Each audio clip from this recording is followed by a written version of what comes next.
Hello everyone, Assalamu alaikum. Welcome to Fowmiyas Cooking Channel. இன்னைக்கு நம்ம சேனல்ல ரொம்பவே ரிச் அண்ட் க்ரீமியான எக்லெஸ் மயோனேஸ் எப்படி செய்யறதுன்னு பார்க்கலாம். இந்த ரெசிபி 100% பர்ஃபெக்டா வரணும்னா இந்த வீடியோவை முழுசா ஸ்கிப் பண்ணாம பாருங்க. வாங்க இது எப்படி செய்யறதுன்னு பார்க்கலாம். இந்த மயோனேஸ் செய்யறதுக்காக 1 கப் ரீஃபைண்ட் ஆயிலை ½ அன் ஹவர் ஃப்ரீசரில் வச்சு எடுத்திருக்கேன். அதே மாதிரி ½ கப் மில்கையும் ½ அன் ஹவர் ஃப்ரீசரில் வச்சு எடுத்திருக்கேன்.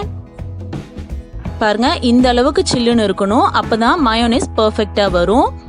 இது கூட 3 பல் பூண்டு, ½ ஸ்பூன் சர்க்கரை, ½ ஸ்பூன் உப்பு, ½ ஸ்பூன் மிளகு, 1 ஸ்பூன் வினிகர், 1/4 ஸ்பூன் கடுகு பவுடர் எடுத்திருக்கேன். பாருங்க, இந்த மாதிரி எடுத்துக்கலாம்.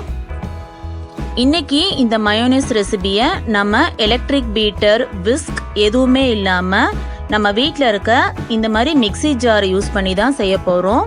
இந்த மிக்சர் ஜாரில் ஃபஸ்ட்டு நம்ம எடுத்து வச்சிருக்கிற சில்லுன்னு இருக்க ரீஃபைண்ட் ஆயிலை ஆட் பண்ணிக்கலாம்.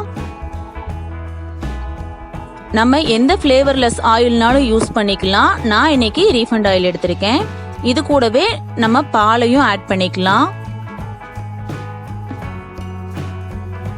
இதுக்கு அடுத்ததான் நம்ம எடுத்து வச்சிருக்க பெப்பர் அண்ட் சால்ட்டை ஆட் பண்ணிக்கலாம். பெப்பர் வந்து ஃப்ரெஷ்ஷாக க்ரஷ் பண்ணி எடுத்துக்கோங்க, அப்போதான் ஃப்ளேவர் நல்லா என்ஹான்ஸ் பண்ணி கொடுக்கும். இதுக்கு அடுத்ததான் நம்ம எடுத்து வச்சிருக்க பூண்டையும் சுகரையும் ஆட் பண்ணிக்கலாம். பூண்டை வந்து இந்த மாதிரி குட்டி குட்டியாக சாப் பண்ணி எடுத்துக்கலாம். பூண்டை சேர்க்கும் போது மயோனேஸ் நல்ல ஒரு ஃப்ளேவராக இருக்கும். நம்ம லாஸ்ட் அண்ட் ஃபைனலாக வினிகரையும் இந்த கடுகு பவுடரையும் ஆட் பண்ணிக்கலாம். இது எல்லாத்தையும் சேர்த்துட்டு நம்ம மிக்ஸியை ஹை ஸ்பீடில் வச்சு 10 to 15 செகண்ட்ஸ் மட்டும் அரைச்சி எடுத்தால் போதும். பாருங்கள் எந்த அளவுக்கு பர்ஃபெக்டான ஒரு மயோனேஸ் நம்மளுக்கு கிடச்சிருக்கு, எவ்வளோ திக் அண்ட் க்ரீமியாக இருக்குது.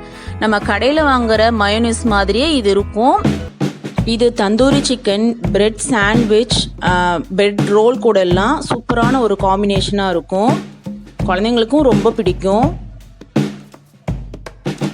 இந்த வீடியோ உங்களுக்கு பிடிச்சிருந்துச்சுன்னா லைக் பண்ணுங்க, கமெண்ட் பண்ணுங்க, உங்க ஃப்ரெண்ட்ஸ் அண்ட் ஃபேமிலி கூட ஷேர் பண்ணுங்க. இது வரைக்கும் எங்க சேனலை சப்ஸ்கிரைப் பண்ணாதவங்க சப்ஸ்கிரைப் பண்ணுங்க. தேங்க்ஸ் ஃபார் வாட்சிங்.